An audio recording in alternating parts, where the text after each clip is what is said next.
Hello and welcome to the last week of the Temple Read Aloud project, where we are teaching early math by providing language exploration by reading books and doing related activities.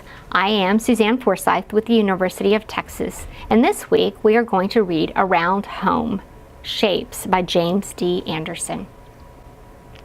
This book targets these pre-K guidelines.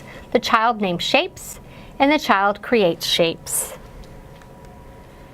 The target vocabulary this week is rectangle, square, triangle, and circle. This week, you'll want to use the pictures to reinforce the understanding of these shape names, and the definitions for the shapes are actually in the book. You'll also want to introduce your child to shapes that are turned in untraditional ways. In other words, a rectangle isn't always up and down. Sometimes it goes side to side. You'll want to point out that squares are a special kind of rectangle that has four sides that are the same or equal. You'll want to show them triangles that are turned in various directions. Your challenge terms, you'll also want to use the pictures to support the understanding of, are sides, those are the straight lines, the corners are the sharp points, round is like a circle, and equal means the same. Reading suggestions for this book, again, simply read the book and respond to your child's comments on the first day. On the second and third days, you'll want to stop at the target shapes and ask the child to name them. In this book, there are shapes that are traced with dotted lines. Have your child follow those dotted lines with a finger. And also ask, how does he or she know that that shape is a rectangle, a square, a triangle, or a circle? And try to get them to kind of use the definition for the shapes. Activity suggestion number 1 for this week is to make shapes with sticks. This idea is in the back of your book. I think they said use craft sticks to make these shapes, but you could use toothpicks, pretzel sticks, pencils or markers, or even Play-Doh snakes or strips of paper. And the idea they had in the back of the book was that you can make the rectangle, the square, and the triangle with those sticks, but you really can't make a circle with the sticks. One idea would be to make the shapes with spaghetti noodles. And they still can't make a circle with the spaghetti noodles when they're dry, but after they're cooked, you can actually make a circle with it. You can extend this activity by making shapes with the same name that look different, much like the triangles I showed you that were turned different ways, or long, thin rectangles versus short, fat rectangles. Activity suggestion number 2 is to play I Spy.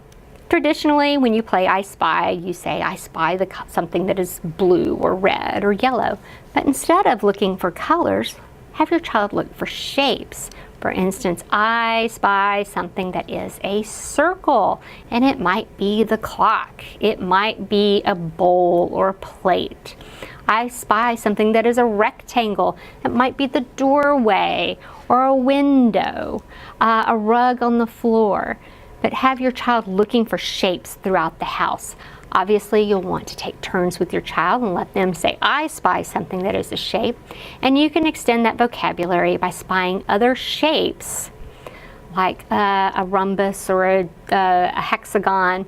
Or you can extend that by using a different vocabulary. Instead of saying, I spy a circle, you could say, I spy something circular or round. Activity suggestion 3 is to match traced shapes. And we're going to do this one to work on this one last pre-K guideline, that the child slides, flips, and turns shapes to demonstrate that shapes remain the same. I'm going to show you how to play this game. Here I have drawn various shapes using items I found around my house and tracing them. And I'm going to give my child these different items and ask them to match it to its trace on the paper. So my child would have to turn and figure out, where does this fit, to put it on the traced outline.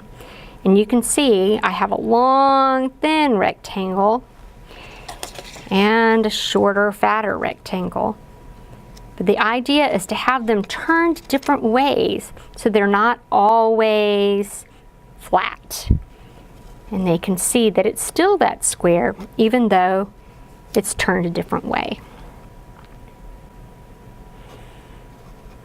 And that is activity 3 for this week. That wraps up the last of our videos for this series. Thank you so much for your participation, and just know that over these 10 weeks you covered every objective in the Texas Pre-K Kindergarten Guidelines. Thank you.